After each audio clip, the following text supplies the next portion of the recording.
Corpbiz.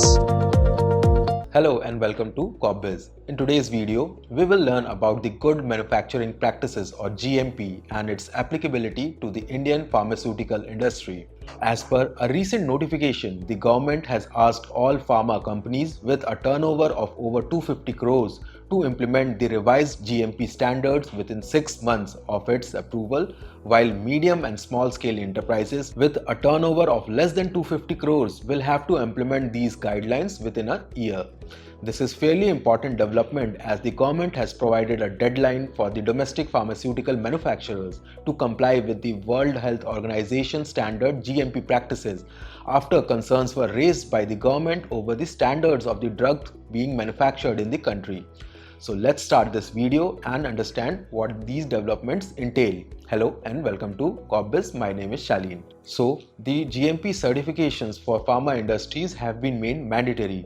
Some of the major changes which will happen with the introduction of the revised Schedule M of the Drugs and Cosmetic Regulations of 1945. These include the introduction of Pharmaceutical Quality System or PQS, Quality Risk Management or QRM, Product Quality Review or PQR, qualification and validation of equipments, change control management, self-inspection, suppliers audit and approval, stability studies as per the recommended climate conditions, validation of GMP-related computerized systems, specific requirements for manufacturing of hazardous products, etc. Now, let us understand the background of the GMP-related laws applicable to Indian pharma companies. In 1988, the government amended the Drugs and Cosmetic Rules of 1945 and introduced GMP in Schedule M.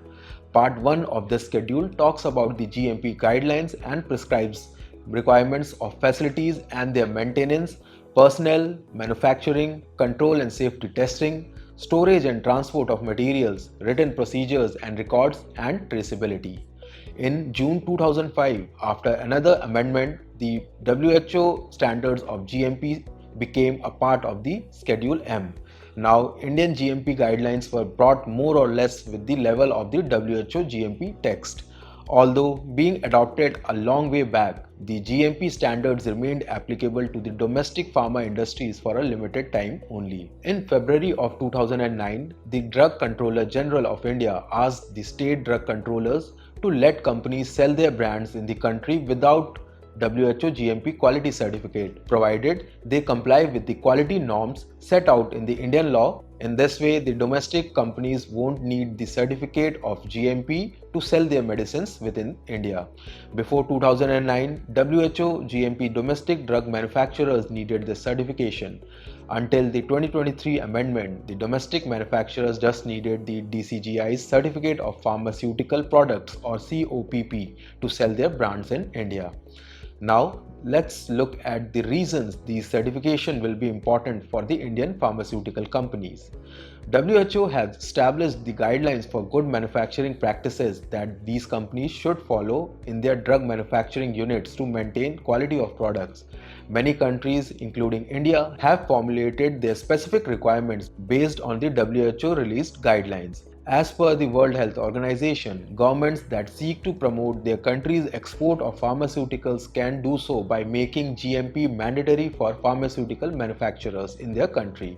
However, the export-oriented manufacturing units in India were always required to comply with the GMP standards. Both the COPP and the WHO certificates were compulsory if the company wanted to export. Now, let's talk about these rules and the provisions that were given in the 1945 rules.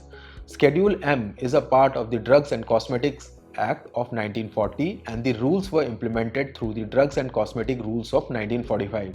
It has been divided into many schedules. The important schedules related to manufacturing practices include the Schedule L that provides for good laboratory practices and Schedule M that provides for good manufacturing practices. Now, let's understand the requirements by the manufacturing unit at the time of WHO GMP certification. So, the GMP certification is valid for 3 years.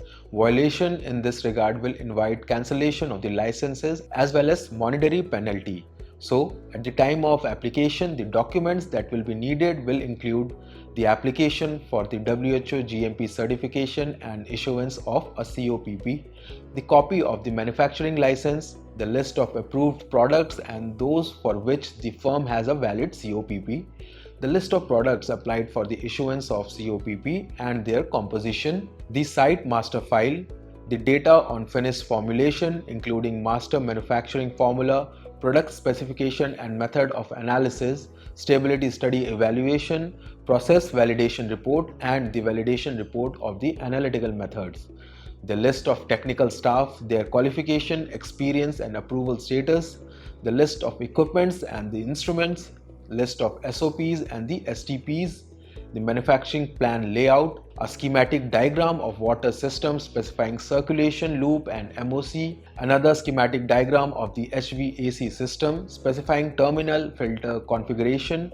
export data of the last 2 years in case of revalidation of the COPP, the products summary sheet, the actual labels of the products applied for WHO COPP, the product of safety and effectiveness as per the Rule 15.8b of the Drugs and Cosmetic Rules 1945, the reference standards of the ingredients and formulation, certificates of analysis for the 3 batches of each product, a compliance undertaking under the Drugs and Cosmetic Act of 1940 and the rules, and the Drugs and Magic Remedies Act of 1954 and the rules. Now, we must note that there are around 10,500 pharmaceutical manufacturing units in the country, out of which about 8,500 fall under the MSME category. So, if you are in the above category and are looking for the GMP certification for your business, you can contact our experts from Corpbiz from the details shown below.